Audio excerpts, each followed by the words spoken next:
মানুষ বিকৃতিতে আনন্দ পায়। কিছু একটা বিকৃতি থাকলে, যেটা একদম একটু বিদঘুটে, বিপর্যস্ত, সেইগুলি মানুষ বেশি বেশি শেয়ার দেয়, কমেন্টস করে, ট্রল করে। কয়েকটা নাম বলি। এখন একটা তরমুজ বিক্রেতা, ওই যে মধু মধু কয়, কিরে মধু মধু, লোকটা দেখেন, মানুষকে করা উচিত না, কিন্তু মানুষ এগুলিরই ট্রল করে। কারণ নানান চাপে আছে তো, অথবা অন্য কোনো কারণেই হোক, মানুষ এইগুলিরে প্রমোট করে। তার আগে রিপন মিয়া নামের একজন, সে 5 স্টার হোটেলে কমেডি কীভাবে বসে থাকে, সাদা তোয়ালে পরে, গায়ে দেয়, মানুষ এইগুলি দেখে। ওই যেমন চিড়িয়াখানায় বান্দর দেখে মানুষ এখন বান্দর মনে করে।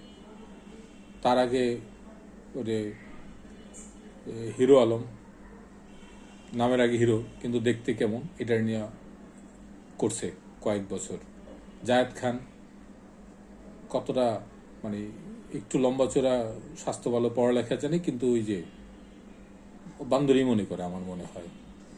হ্যাঁ, নাইলে মানুষ এইসব বিকৃতি দেখে কেন? ডিগবাজি দেখবো মানুষ, দাওয়াত দেয় ডিগবাজি দেখার জন্য, মানে কতটা বিকৃতি। তারপরে আর একজন ছিল শেফুদা, ওদের বিখ্যাত বিকৃতিবাজ, কিন্তু তারও প্রচুর ভক্ত এবং তার ভিডিও প্রচুর দেখে মানুষ।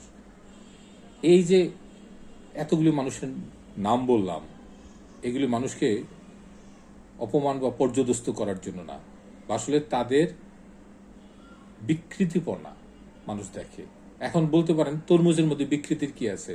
অন্য কোনো তরমুজওয়ালা যদি মধু মধু বলতো, আপনার এটা শেয়ার দিতেন না। কিন্তু লোকটা দেখতে একটু অন্যরকম, দাঁত অন্যরকম, হ্যাঁ, অভিব্যক্তি অন্যরকম, আপনারা এইটারে পিক করেন। এবং বহু সুদীজন এই মিডিয়ার দেখলাম সবাই শেয়ার দেয়, কমেন্টস করে। এইটা বোধ হয় এক ধরনের তৃপ্তি পায়, যে দেখ কত খারাপ। এটা বিনোদন, এক ধরনের বিনোদন, এছাড়া কিচ্ছু না। এই বিকৃতিটা আমাদের মস্তিষ্কে, আমরা নিজেরই বিকৃত হয়ে যাচ্ছি দিন দিন। কোনটারে কি করব, আগা মাথা পাছা কিচ্ছু বুঝি না। আমরা কোন একটা একটু পাইলেই ওইটার নিয়েই পড়ে থাকি। অথচ কথা বলার, পড়ার, জায়গার, দেখার, বোঝার, ভাবার অনেক অনেক জায়গা আছে, অনেক অনেক আছে। সেগুলো ভাবছে না তা না, কিন্তু সেগুলি আলোয় আসে কম। আলোয় আসে ওই যে বিকৃতি।